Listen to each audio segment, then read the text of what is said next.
Sion had already been reincarnated into a fantasy world, but the problem was that magic didn't exist in this world. Or at least that's what everyone believed. Later he discovered something strange. When someone truly holds feelings for another person, they can use magic. So let's begin the story. Mary was waiting for her parents. When they finally arrived, they brought along a newborn baby. Her mother introduced the child as her little brother and told her his name was Sion. Mary found him incredibly cute. She kissed his cheek and proudly told him that she was his big sister. 3 years passed.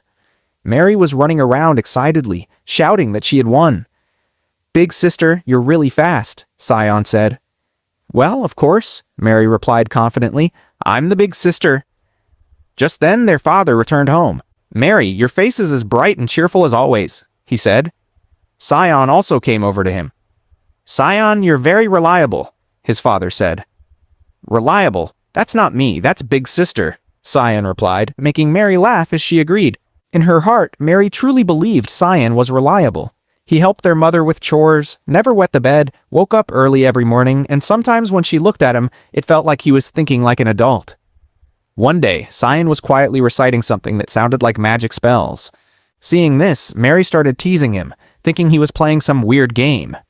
That night, while they were having dinner, Sion suddenly asked his father if monsters really existed. His parents were surprised, but they told him that yes, monsters were real. "Sion, never leave the village," his father warned. "If you ever encounter a monster, just run away." Sion then asked if spirits and fairies existed too. "I know about fairies," his father said, "but I'm not sure about spirits." "Then what about magic?" Sion asked, "like controlling water or fire?" "Magic," his father replied. "I've never even heard that word before. That kind of thing doesn't exist." Curious, his father asked how Sion knew about monsters and fairies. Hearing this, Sion panicked and stayed silent. "Sion, are you okay?" they asked. After that day, Sion never asked about magic again. 3 more years passed. Mary was training with a wooden sword while Sion sat nearby, watching her. He asked why she trained so much. Mary told him that as his big sister, she had to be strong so she could protect him if a monster ever attacked. That evening, Mary was training again when Rose showed up and asked if she didn't get bored training all day. At that moment, Mary noticed a strange light in front of her. The next day, Mary took Sion somewhere. He was nervous because their mother had told them not to go far from home, but Mary assured him it wasn't too far.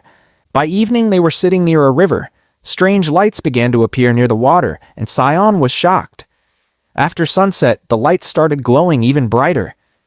"I brought Mom and Dad here too," Mary said, "but they couldn't see anything. You can see them though. Maybe adults can't see this."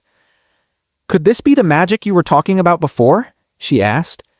She still remembered his words from that day, and hearing this made Sion emotional. The next morning, they rushed back to the same spot after quickly stuffing themselves with food. "You should exercise more, Sion. You get tired so fast," Mary teased. They came prepared with 3 buckets to investigate the glowing phenomenon. 1 bucket had lake water, another had stones from the lake, and the third was meant for fish. After some effort, they caught a common fish and placed it in the bucket. Soon, Rose arrived, and Mary introduced her to Sion. As evening fell again, the lake started glowing just like before. However, nothing came out of the water they had collected in the buckets. That meant the source of the light wasn't the water itself, but something else inside the lake. To check this, Sion jumped into the water, even though it could have been dangerous. Mary immediately followed him. They noticed that the glowing lights were coming from different locations, and the spots kept changing. That meant the lights were coming from living creatures. They got out of the water, and Rose mentioned that she had caught some female fish that usually stayed deep underwater, but because it was breeding season, they had come closer to the surface. That's when they saw the same lights coming out of the container holding those fish. Sion realized that the lights appeared when male and female fish came together. Mary jokingly thought that if she and Sion got married, she might lay eggs too. "That's not how it works," Sion replied. "Humans don't lay eggs, and we're siblings." The next morning, Mary came to Sion and told him that she had asked their mother, and her mom said she couldn't marry him.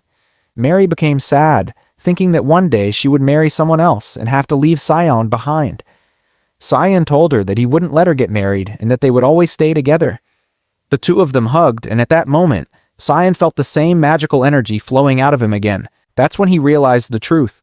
Magic didn't exist in this world simply because no one had discovered it yet. He would become the Isaac Newton of magic in this world.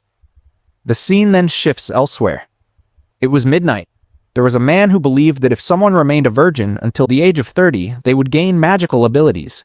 He tried using spells like Ice Storm and Fireball, but none of them worked. He pulled out a notebook and started chanting loudly, which annoyed his neighbors.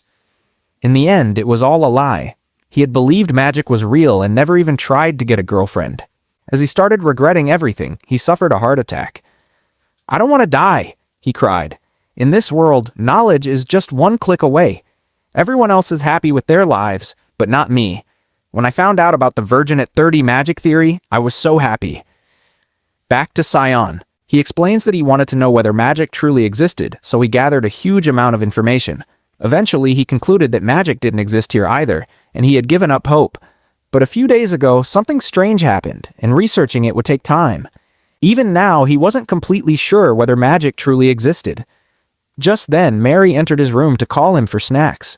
Sion asked her to come closer and stared at her strangely. He told her that what he said yesterday was true, that he loved her. Mary became shy, and once again, magical energy began flowing out of Sion, just like before.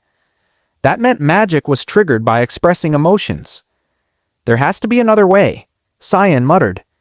Mary got angry, accusing him of playing with her feelings just for experiments.